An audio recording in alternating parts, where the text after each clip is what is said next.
Chapter 21, Mishnah 1. This Mishnah discusses a loom used to weave cloth. The Mishnah discusses whether the parts of the loom, as well as other items involved in the weaving process, are considered to be connected to the cloth being woven. This matters in a case where the cloth is tameh. If the parts of the loom are considered connected to the cloth, then the parts are also tameh. If they are not connected, the parts are tahor. Someone touches the front roller of a loom on which the woven cloth is wrapped, or he touches the back roller on which the warp threads are wrapped. The heddles, i.e. the strings or ropes that raise the warp threads while weaving. The reed, i.e. a comb-like frame that is used to push the weft thread into place while weaving.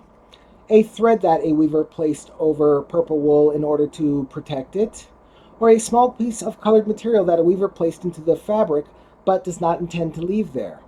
All these objects are not considered to be connected to the cloth being woven. Thus, even if the cloth is tameh, if someone touches any of these objects, he is tahor. These items are either not firmly connected to the fabric being woven. This is true of the parts of the loom and threads placed on purple wool. Or they will be removed. This is true of a piece of colored material that will be taken out. Because of this, even if the woven cloth is tameh, a person who touches any of these objects remains tahor. The Mishnah lists items that are considered connected to the woven cloth on the loom. Someone touches a weft thread of the weave after it was inserted between the warp threads. The warp threads that are strung between the rollers, standing ready to be woven into cloth. A doubled cloth that was placed over purple wool, i.e. a piece of cloth sewn over purple wool in order to protect it, or a small piece of colored material that a weaver placed in a cloth and intends to leave there. These items are all connected to the cloth being woven.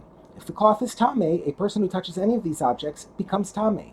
These items are connected to the cloth, either because they will become part of the finished cloth. This is true of the weft thread, warp threads strung between the rollers, and a piece of cloth that will be left in the fabric, or they are attached firmly to the cloth. This is true of a cloth sewn over purple wool. Because of this, if the woven cloth is tameh, a person who touches these items becomes tameh. The Mishnah now focuses on various utensils used for spinning thread. It begins with distaffs, utensils that hold unspun thread during the spinning process. Someone touches the wool that is on a distaff, a utensil shaped like a rod around which unspun wool is wrapped, or the wool that is on an ashvaya, a triangular-shaped distaff. Even if the distaff or ashvaya is tameh, the person who touches it is tahor, since the wool is only wrapped around the distaff or ashvaya and not attached to it. The wool is not connected to the utensil with regard to tumah. The Mishnah discusses parts of another tool used for spinning, a spindle. A spindle consists of a rod attached to a weight. The weight, known as a whorl, has a hole in which the rod is inserted, and they are tied together. The Mishnah discusses whether the rod and the weight are connected to each other with regard to tumah. If a spindle is tameh and someone touches the whorl attached to it, the law is as follows. If he touched the whorl before he untied it from the spindle, he is tameh, because while the whorl and spindle are tied together, they are considered connected. But if he touched the whorl after he untied it from the spindle, even if the spindle is still inserted in the whorl, he is tahor.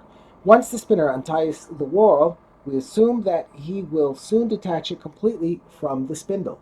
Therefore, the whorl and the spindle are no longer considered to be connected. Accordingly, even if the spindle is tameh, the whorl and the person who touched the whorl are not tameh.